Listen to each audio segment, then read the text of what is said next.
Before the many incarnations of the jolly bearded man in red, there was St. Nicholas of Myra, a bishop from modern-day Turkey who lived from the 2 to 300s AD. The feast of St. Nicholas Day is celebrated every year on December 6th, and its close proximity to the Nativity of Jesus on December 25th makes it easy to see how Nicholas became associated with Christmas, rising to prominence throughout Europe during the Middle Ages as the patron saint of gift-giving and of children, among many other things. St. Nicholas lived during a time of immense social upheaval, living to see both the great Diocletian persecution of Christianity on the one hand, and the eventual toleration of Christianity with Constantine's Edict of Milan. Yet Nicholas's story did not endure because of his preaching or his imprisonment during the reign of Diocletian, but instead he is remembered because of his generosity to the poor, such as when he secretly saved 3 daughters from slavery by sneaking a bag of gold into their home, and the legends about his care for children, as when he resurrected 3 children killed by an evil butcher. One of the first major nations outside of Turkey to adopt St. Nick was in Russia, when Vladimir the Great converted to Christianity in the 900s. Moved by the stories of Nicholas's life, Vladimir helped popularize the saint in his homeland. During the Muslim invasion of Turkey in the 1000s, the relics of St. Nicholas were transported to Italy. From there, as the various countries of Europe began to adopt the Turkish saint, they patterned St. Nicholas after their own interests and folklore. Known as Babbo Natale in Italy, St. Nick shares the Christmas season with an old woman named La Befana, who supposedly joined the 3 kings to search for the Christ child, but got lost along the way. La Befana continues her search for the Christ child annually by going house to house and dropping off gifts, not on December 25th, but on the night before January 6th, the feast honoring the 3 kings. In France, St. Nick became a thin man named Père Noël, who is accompanied by a donkey and joined by a companion named Père Fouettard, who gives coal to bad children, and is supposed to be an incarnation of the condemned butcher who killed the 3 children resurrected by St. Nick. Similarly in Germany, as well as Austria, the German Santa, sometimes called Weihnachtsmann, or more classically Saint Nicholas, is joined by a variety of alter ego Santas, but none more famous than the one or more Krampuses, who were creatures adapted from the 11th and 12th century dramatic depictions of demons.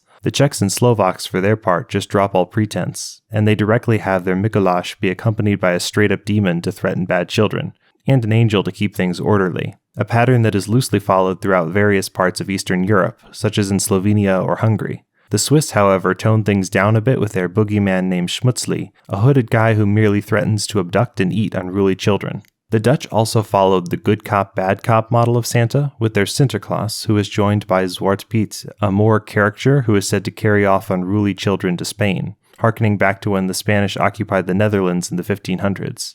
Sinterklaas rides a white horse to deliver gifts, while Belgium, Luxembourg, and Switzerland do the same as France, with St. Nicholas using a donkey. In the Nordic countries, St. Nick goes by many names as well, as he combines with Danish, Swedish, Norwegian, and Finnish folklore about elves, gnomes, and pixies, going by names like Jultomten, Julnisen, or Jolopaki.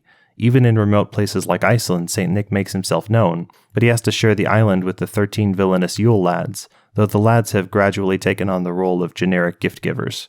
In places all across mainland Europe, we also see the traditional origin of Santa's famous list of good and bad children, in the form of a book carried by angelic helpers, who are the precursors to Santa's elves. And rather than coming from the North Pole, as a saint, Nicholas brings gifts directly by way of heaven. We also see various St. Nick's Day traditions of gifts in boots, shoes, stockings, or socks, based on St. Nick's famous first delivery to the 3 girls from earlier, who supposedly received their money in 3 stockings. If you're in Romania, though, you might receive a walnut, rather than a treat, if you were a bad child. Croatia has an interesting tradition of burning a boat in honor of St. Nicholas, since he is a patron of sailors, while Bulgaria just goes for a fish fry. Probably the strangest old tradition of St. Nicholas Day is the installation of the boy bishop, a satirical installation of a boy in bishop's robes, in reference to St. Nicholas's young age at which he became a bishop. The boy bishop occupies his see from the Feast of St. Nicholas until the Feast of the Holy Innocents, and though his power is largely limited to nominal things like distributing treats, Salisbury apparently lost the plot at one point and let their boy bishop make actual appointments for the diocese. Once popular all over medieval Europe, the custom of the boy bishop largely died out except in parts of Spain during the 1900s, but has bounced back a bit in recent years. While the cult of Nicholas spread easily enough while Europe remained majority Catholic, Santa experienced his first major speed bump during the immense cultural shift of the Protestant Reformation during the 1500s. After the Reformation, a bishop in a traditional mitre carrying a crozier simply wouldn't do, so in Germany they tried out something new. the Christkind, who was an angelic version of the Christ child who simply cut out the middleman by delivering gifts himself. But even more so than with St. Nick, the Christkind got extremely muddled over the years, morphing from an angelic Jesus to an angel and eventually turning into a woman in a golden robe with a crown, which is the version who appears at German markets today, though St. Nick is still around too. In England, the Reformation turned out even more intensely anti-Christmas than in Germany, with Puritans successfully getting Parliament to outright ban the celebration of Christmas in the 1600s. And in such an environment, English Christmas fans promoted Father Christmas. Father Christmas was not originally St. Nick at all, but a more generalized spirit of the essence of Christmas and of good cheer, but with a mercenary twist since his earliest incarnation sold his bag of gifts rather than giving his stuff away for free like a certain sucker. In the 1800s, St. Nick came to England as a distinct character, appearing alongside Father Christmas. But by the 20th century, the two old men got confused, and people began to forget that they were ever distinct in the first place. Formerly communist countries have also experienced a rocky history with St. Nick. Nations like Croatia, Ukraine, or Russia have at times promoted Ded Moroz, or Grandfather Frost, with his daughter Snegorochka.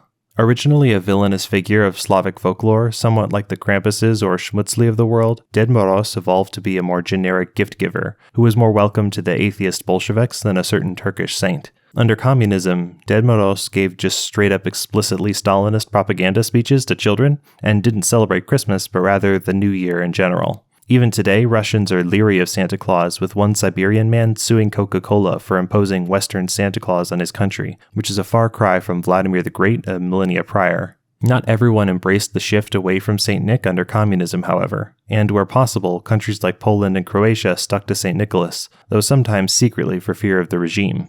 Although Santa Claus was historically celebrated most in Europe, he also makes appearances in other parts of the world. Nigeria, for instance, like other former British colonies, inherited a version of Father Christmas. In Japan, Christmas was technically introduced in the 1500s, but Christmas and Santa Claus only rose to real prominence in the nation as a whole due to U.S. influence in the region during the last 150 years, particularly in the post-World War II occupation. Which brings us to the United States, where St. Nick evolved in a big way. Through all the ups and downs of St. Nick, the Dutch retained their unabashed love for the saint, and their Santa folklore seems to be the main influence for the iconic early 1800s poem, A Visit from St. Nicholas. No single piece of folklore has had a more influential impact on St. Nick's representation, transforming Nicholas in the United States and abroad, from a thin figure who may or may not have a beard, to a fat jolly man who decidedly enters and exits homes through a chimney. Perhaps most iconically, Nick's preferred method of transportation became a sleigh pulled by reindeer, discarding horses and donkeys. St. Nicholas riding in a sleigh seems to be an invention of the poem's author, rather than coming from established St. Nicholas lore. Building on this poem and other sources, the Nicholas mythos was rapidly expanded during this century. For one thing, he got a new name, thanks to the Dutch influence, with Sinterklaas becoming Santa Claus in the US.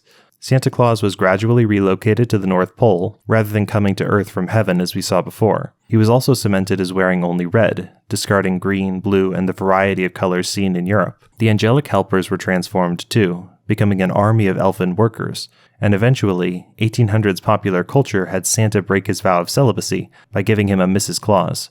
This new version of Santa Claus would of course famously get a major boost through the efforts of the Coca-Cola Corporation, who used Santa as a major marketing vehicle in the early 1900s.